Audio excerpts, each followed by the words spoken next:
day on the 7th of February 1967 started out like any other day really, quite hot, quite humid. My mum, my sister-in-law and myself were home. We decided we'd go for a bit of a swim down at our favourite watering hole, which was a couple of miles away. Anyway, this was about 10 o'clock, so by about 11:30 we realised something wasn't quite right, so we decided to go back home, so we had to go in the car, of course, because obviously it was a couple of miles away.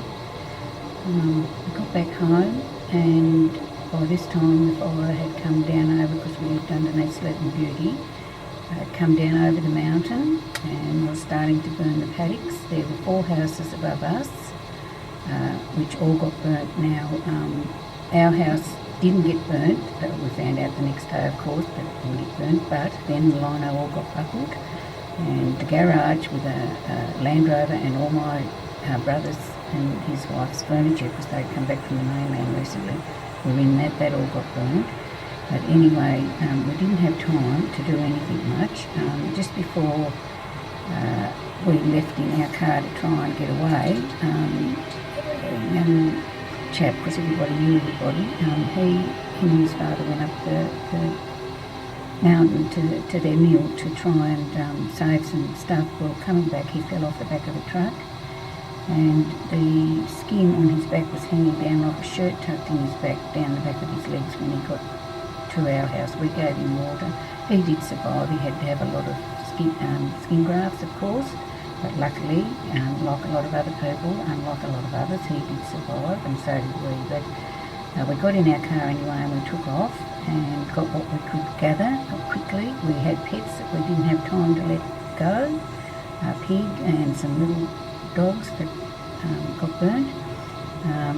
We were going down the road, and we got on top of a little hill, it was called Darcy's Hill. Big ball of fire, because the air was alight, big balls of fire, and the fire ball hit the blackberries and bush on the side of the road, and all the fire came towards the driver's side. Now, my boyfriend, we got married that same year as the bushfires, so it's 50 years for us next year, the same as the bushfires, but hopefully we'll concentrate on that and not the fires.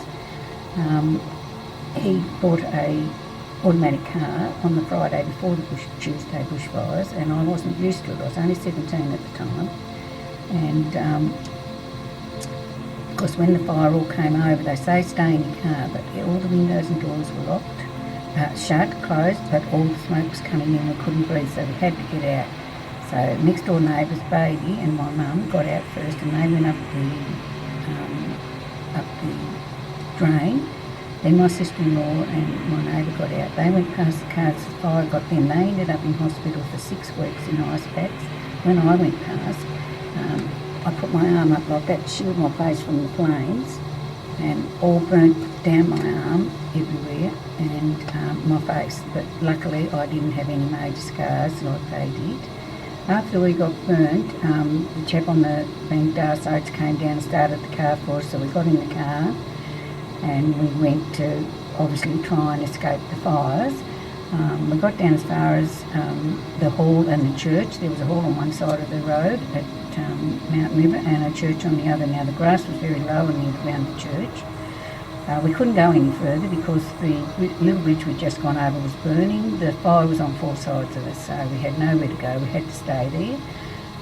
We thought we could keep the fire at bay by staying around the church where the grass was low, where we could put it out. We were there for quite some time. We laid in the apple orchard for a while because we were burnt and it was long wet grass, which soothed our burns a little bit. Anyway, the chap up the road came down and got us, found us and took us back to his house. But this was about 2 o'clock in the afternoon, but by 7 o'clock at night was before we could get any help to get to a hospital or medical treatment for the ones of us that had got burnt. So we had to go in detective cars because all the emergency vehicles were maxed right out, as you would imagine.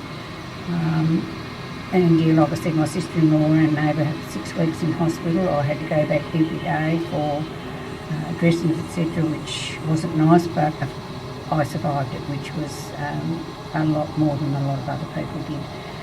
I still to this day will not go through smoke on the side of the road. If I can't see the other side of the road through that smoke, I'll turn around and go back, no matter how far it is to do that or whatever. That's how terrified the ordeal was. I would say to people, never take a fire for granted. Like they say, stay in your car.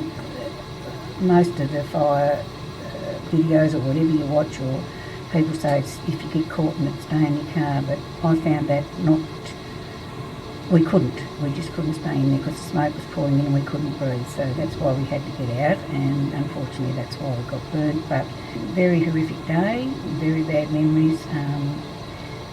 Hopefully nothing as that bad ever happens to anybody again, but of course it already has on the mainland, etc.